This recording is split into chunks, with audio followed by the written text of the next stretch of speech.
Big boss Malayalam season 7 ഏറ്റവും വലിയ വിവാദ വിഷയമായിരുന്നു അക്ബറും രേണുസുതിയെ സെപ്റ്റിക് ടാങ്ക് എന്ന് വിശേഷിപ്പിച്ചത്. ബിഗ് ബോസിന് അകത്തും പുറത്തും ഇത് വലിയ വിവാദമാവുകയും ചെയ്തു. ഒടുവിൽ ലാലേട്ടൻ തന്നെ ഇക്കാര്യം ചോദ്യം ചെയ്യുകയും ഒരാഴ്ചയ്ക്കുള്ളിൽ രേണുവിനെ കൊണ്ട് മാപ്പ് പറയിക്കണമെന്ന് പറഞ്ഞിരുന്നു. ഇതിനായിട്ട് കഴിഞ്ഞ ഒരാഴ്ചയായിട്ട് ഇണഞ്ഞ് പരിശ്രമിക്കുകയും ചെയ്തു. എന്നാൽ ഒരു തരത്തിലും മാപ്പ് നൽകാൻ രേണുസുതി തയ്യാറായില്ല. ഈ വീക്കെൻഡിൽ ലാലേട്ടൻ വന്നപ്പോൾ വിഷയം വീണ്ടും അന്വേഷിക്കുകയും അക്ബർ ഇത്രയൊക്കെ ചെയ്തിട്ടും എന്താണ് ക്ഷമിക്കാത്തതെന്നും ചോദിച്ചു. ഇതിന് കാരണമായിട്ട് രേണുസുതി പറഞ്ഞ കാര്യങ്ങളാണ് ഇപ്പോൾ സോഷ്യൽ മീഡിയയിൽ ചർച്ചാ വിഷയമാകുന്നത്. അതായത് അവിടെയും കൊല്ലം സുധിയെ ഓർമ്മിപ്പിച്ചുകൊണ്ട് ആ വികാരം മുതലെടുക്കാൻ ശ്രമിക്കുകയാണ് എന്നാണ് ഒരു വിഭാഗം പ്രേക്ഷകർ അഭിപ്രായപ്പെടുന്നത്. അതോടൊപ്പം തന്നെ ഗെയിം കളിക്കണം എന്നുള്ള ഒരു താല്പര്യം ഇല്ലാത്തതുപോലെയാണ് രേണുവിന്റെ നിൽപ്പെന്നാണ് വൈറലായ ഒരു കുറിപ്പിൽ പറയുന്നത്.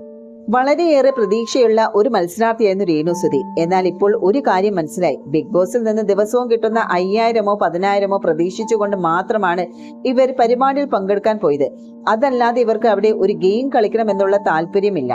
രേണുസുതിയെ ബിഗ് ബോസിൽ സെപ്റ്റിക് ടാങ്ക് എന്ന ഓമന പേരിട്ട് വിളിച്ച വിഷയത്തിൽ അക്ബറിനോട് മോഹൻലാൽ കഴിഞ്ഞ ഒരാഴ്ച പല രീതിയിൽ ക്ഷമാപണം നടത്തി മാപ്പ് വാങ്ങണം എന്നുള്ള ശിക്ഷ നൽകിയിരുന്നു. എന്നാൽ മോഹൻലാൽ വരുന്ന എപ്പിസോഡ് വരെയും രേണുസുതി അക്ബറിന് മാപ്പ് നൽകിയില്ല എന്നാണ് മറ്റൊരു കമന്റ്. തുടർന്ന് മോഹൻലാൽ ഈ വിഷയത്തിൽ ചോദ്യം ഉന്നയിച്ചതോടെയാണ് രേണു തന്റെ നിലപാട് വ്യക്തമാക്കിയത്. പലതരത്തിൽ അക്ബർ ഖാൻ തന്നോട് മാപ്പ് ചോദിച്ചുവെങ്കിലും തനിക്ക് മാപ്പ് നൽകാതിരിക്കാൻ കഴിയുന്നതിന്റെ കാരണം ഇതാണ് എന്നായിരുന്നു പറയുന്നത്.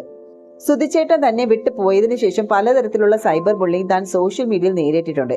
സോഷ്യൽ മീഡിയ വിമർശനങ്ങളെക്കാൾ തന്നെ വേദനിപ്പിച്ച ഇതായിരുന്നു എന്നാണ് രേണു അവതാരകനായിട്ട് ലാലേട്ടന് മുന്നിൽ പറഞ്ഞത്. അതേസമയം ഒരാളോട് ക്ഷമിക്കുക എന്നുള്ളതാണ് ലോകത്തിലെ ഏറ്റവും വലിയ കാര്യമെന്നും അതിനുള്ള മനസ്സുണ്ടാവുക വലിയ സംഭവമാണ് എന്ന് ലാലേട്ടന് പറയുന്നുണ്ട്. ഇതോടുകൂടി അക്ബറിനോട് ലാലേട്ടൻ പറഞ്ഞാൽ ഞാൻ ക്ഷമിക്കാൻ തയ്യാറാണ് എന്നും അക്ബറിനോട് ഞാൻ ക്ഷമിച്ചു എന്നും രേണുസുതി പറയുന്നു. പലപ്പോഴും രേണു കൊല്ലം സുധി എന്ന അതുല്യ കലാകാരന്റെ പേര് പറഞ്ഞ് ബിഗ് ബോസ് സിമ്പതി നേടാൻ ശ്രമിക്കുന്നതിന്റെ മറ്റൊരു മുഖമാണ് ഇന്നലെ നടന്ന ഈ ഒരു സംഭവം എന്ന് പ്രേക്ഷകർ പറയുന്നുണ്ട്. അതേസമയം തന്നെ സുധിയേട്ടൻ തന്നെ കാണുന്നുണ്ടാകും, സുധിയേട്ടൻ ഇത് കേൾക്കുന്നുണ്ടാകും. സുധിയേട്ട, എന്റെ സുധിയേട്ട, ഇതല്ലാതെ ഈ ഒരു രേണു വേറെ ഒന്നും ആ വീട്ടിനുള്ളിൽ നിന്ന് പറയുന്നത് മറ്റാരും കേൾക്കുന്നുമില്ല. പിന്നെ ചെയ്യുന്നത് ഇടയ്ക്കിടയ്ക്ക് അക്ബറിന്റെ കാര്യം എടുത്തിടും. അല്ലാണ്ട് വേറെ ഒന്നും ഈ ഒരു രേണുവിന്റെ കയ്യിലില്ല. സ്വന്തമായിട്ട് ഒരു ആശയം പോലുമില്ല, അഭിപ്രായവുമില്ല, ടാസ്ക് നേരാവണ്ണം ചെയ്യാനും കഴിയുന്നില്ല. പ്രേക്ഷക പിന്തുണ പുറത്തുള്ളത് കൊണ്ട് മാത്രമാണ് അവിടെ രേണു സേഫ് ആയിട്ട് നിൽക്കുന്നതെന്നുള്ള കാര്യം നമുക്ക് വളരെ വ്യക്തമായിട്ട് തന്നെ അറിയാം.